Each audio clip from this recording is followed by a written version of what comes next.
तो झारखंड में आज हेमंत सोरेन सरकार का फ्लोर टेस्ट हो रहा है। संख्या बल के आधार पर अगर देखा जाए तो विधानसभा के अंदर हेमंत सरकार के विश्वास मत हासिल करने में कोई दिक्कत नहीं होनी चाहिए। वैसे फ्लोर टेस्ट में पहले दोनों ही दलों की तरफ से बैठकों का दौर जो है वह चला है। फ्लोर टेस्ट को लेकर रणनीति भी बनाई गई है। अब सब कुछ ठीक रहा तो फ्लोर टेस्ट के बाद से आज ही हेमंत सोरेन मंत्रिमंडल के विभागों को बंटवारा भी कर सकते हैं। आज झारखंड की सियासत के लिए बड़ा दिन है। आज हेमंत सोरेन सरकार का फ्लोर टेस्ट होना है। इसके लिए इंडिया गठबंधन और एनडीए दोनों ही तरफ से रणनीति बनाई जा रही है। हालांकि हेमंत सरकार के पास बहुमत सिद्ध करने के लिए पर्याप्त आंकड़ा है, फिर भी इंडिया गठबंधन और एनडीए नेताओं की हुई बैठक को अहम माना जा रहा है। मुख्यमंत्री हेमंत सोरेन के आवास पर महागठबंधन के विधायकों की बैठक के बाद जेएमएम नेता मिथिलेश कुमार ठाकुर ने कहा, हमें फ्लोर टेस्ट जीतने की जरूरत है और इसलिए यह बैठक हुई। हमें फ्लोर टेस्ट पास करना है, कल बहुमत साबित करना है। इसी निमित्त आज हम राजनीतिक दल हैं, हमारा गठबंधन है, गठबंधन की सरकार चल रही है, तो हम लोगों को कैसे अपनी जिम्मेदारी को निभाना है फ्लोर पर विधानसभा में, इस पर चर्चा हुई और कैसे आगे सरकार को बहुत तेज गति देनी है, कैसे जन आकांक्षाओं पर खरा उतरना है, इन सब चीजों पर चर्चा हुई। माननीय मुख्यमंत्री जी को विश्वास मत हासिल करना है, घोषित तिथि है, तो सारे विधायक 10 बजे तक विधानसभा पहुंचेंगे। 11 बजे से फ्लोर टेस्ट पर चर्चा शुरू होगी।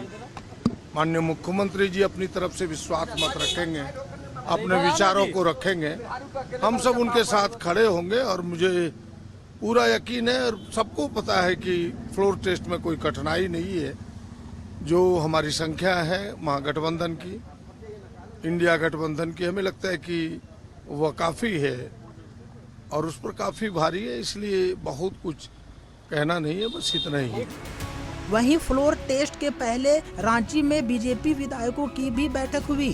भाजपा विधायक दल की बैठक खत्म होने के बाद विधानसभा में नेता प्रतिपक्ष अमर कुमार बावरी ने कहा कि इस देश की सबसे बड़ी भ्रष्टाचारी सरकार की झारखंड में वापसी हुई है। ये वापसी केवल स्वार्थ के लिए हुई है, इसमें कहीं पर भी जनता का कल्याण नहीं है। अमर बावरी ने सीएम हेमंत सोरेन को चुनौती देते हुए पूछा है कि आखिर विश्वास मत हासिल करने से पहले वे अपने कैबिनेट का विस्तार क्यों नहीं कर रहे हैं। ये सबसे बड़ा भ्रष्टाचारी सरकार, इस देश का सबसे बड़ी और सबसे भ्रष्टाचारी सरकार रिटर्न हुई है और वो सिर्फ और सिर्फ अपने स्वार्थ के लिए रिटर्न हुई है, अपने घपले घोटाले को छिपाने के लिए रिटर्न हुई है, उस पे पर्दे ढकने के लिए, उसको ये सच्चों को मिटाने के लिए रिटर्न हुई है। तो निश्चित रूप से उसमें जनता का कहीं पर भी उत्थान या जनता का कल्याण नहीं है, वो सिर्फ और सिर्फ स्वार्थ है और इस स्वार्थ को लेकर के उस सदन में आने वाले हैं। विधानसभा में संख्या बल की दृष्टि से हेमंत सोरेन को विश्वास मत हासिल करने में कोई परेशानी नहीं होगी। कुल 81 सदस्यों वाली विधानसभा में 4 विधायकों के पास निर्वाचित होने और सीता सोरेन के इस्तीफे के बाद विधायक की संख्या 76 रह गई है।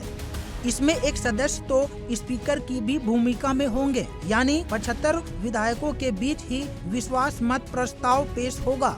विश्वास मत के लिए 38 विधायकों का समर्थन जरूरी है। जेएमएम के नेतृत्व वाले इंडिया ब्लॉक में अभी विधायकों की संख्या 46 है, जबकि एनडीए कैंप में सिर्फ 30 विधायक है। इसलिए हेमंत सोरेन आसानी से विश्वास मत जीत सकते हैं। जानकारी के मुताबिक 8 जुलाई को ही मंत्रिमंडल का विस्तार भी कर लिया जाएगा। राजभवन में दिन के 3:30 बजे मंत्रियों को पद और गोपनीयता की शपथ दिलाई जाएगी।